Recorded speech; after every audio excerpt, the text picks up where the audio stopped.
आप में से ज्यादातर लोग ऑनलाइन शॉपिंग तो करते ही होंगे। और ऑनलाइन शॉपिंग करने से पहले आप जो भी सामान खरीदने के लिए जाते हैं, आप उसमें ऑनलाइन कंज्यूमर रिव्यू जरूर देखते हैं कि इस प्रोडक्ट का लोग कैसा रिव्यू दे रहे हैं। आज इन्हीं रिव्यूज को लेकर आपके सामने बहुत बड़ा खुलासा करेंगे, क्योंकि ये जो रिव्यूज आप देखते हैं, जिन पर विश्वास करते हैं, विश्वास करके आप वो सामान खरीद लेते हैं ऑनलाइन, असल में वो ज्यादातर ऑनलाइन रिव्यूज या तो फेक होते हैं या पेड होते हैं। अब इन सारी ऑनलाइन शॉपिंग कंपनीज ने असल में बहुत सारे व्हाट्सएप ग्रुप्स और टेलीग्राम ग्रुप्स बनाए हुए हैं, जिनमें लोगों को रखा हुआ है और उनसे कहा जाता है कि वो किसी खास प्रोडक्ट पर रिव्यूज डालें, और वो रिव्यूज देने के उनको पैसे दिए जाते हैं।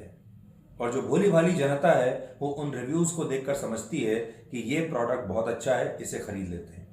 अब भारत सरकार नए नियम ला रही है, जिनमें ये ऑनलाइन शॉपिंग कंपनीज को कहा जाएगा कि आपको ये बताना पड़ेगा कि किस सामान पर जो रिव्यूज आ रहे हैं कौन से पेड हैं और कौन से असली कंज्यूमर के रिव्यूज हैं। यानी बताना पड़ेगा कि ये हमने पेड रिव्यू किया है।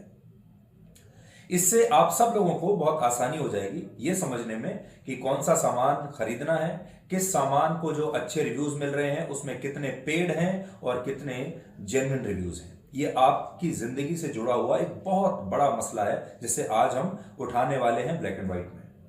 इसके बाद आपको ये बताएंगे कि पाकिस्तान के आर्मी चीफ जनरल बाजवा यूं तो अब रिटायर होने वाले हैं, लेकिन रिटायर होने से ठीक पहले उनकी संपत्ति के बारे में नई जानकारी लीक हो गई है। और उसमें यह पता चला कि पिछले कुछ सालों में जनरल बाजवा के परिवार ने 1200 करोड़ रुपए की संपत्ति उन्होंने अर्जित कर ली है। अब यह संपत्ति एक आर्मी चीफ के पास कहां से आई?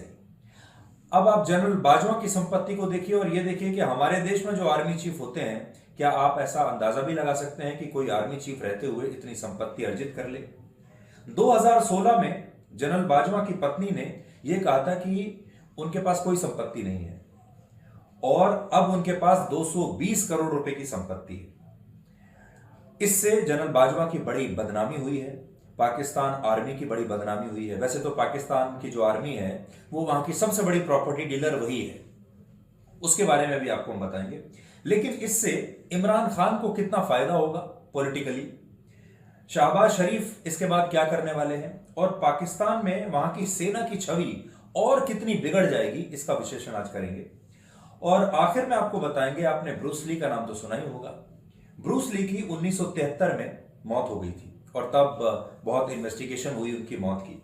जब उनकी मौत हुई थी उस समय यह पाया गया था कि उनका जो ब्रेन है उसमें स्वेलिंग है, और वो ब्रेन स्वेलिंग जो उनकी हुई थी वो तब डॉक्टर्स ने कहा था कि वो कोई खास पेन किलर लेते हैं, उसकी वजह से उनके दिमाग में सूजन आ गई और उनकी मौत हो गई। लेकिन अब जब एक और इन्वेस्टिगेशन हुआ, एक और स्टडी हुई, तो यह पता चला कि ज्यादा पानी पीने की वजह से ब्रूस ली की मौत हुई थी। वो पानी बहुत पीते थे, जिसकी वजह से उनकी जो किडनी थी वो एक्स्ट्रा पानी को एलिमिनेट नहीं कर पा रही थी, उसकी वजह से उन्हें ब्रेन स्वेलिंग हुई और उनकी मौत हो गई। तो आज ब्रूस ली की मौत की कहानी भी हम आपको बताएंगे, आज रात 9 बजे ब्लैक एंड व्हाइट में आज तक पर।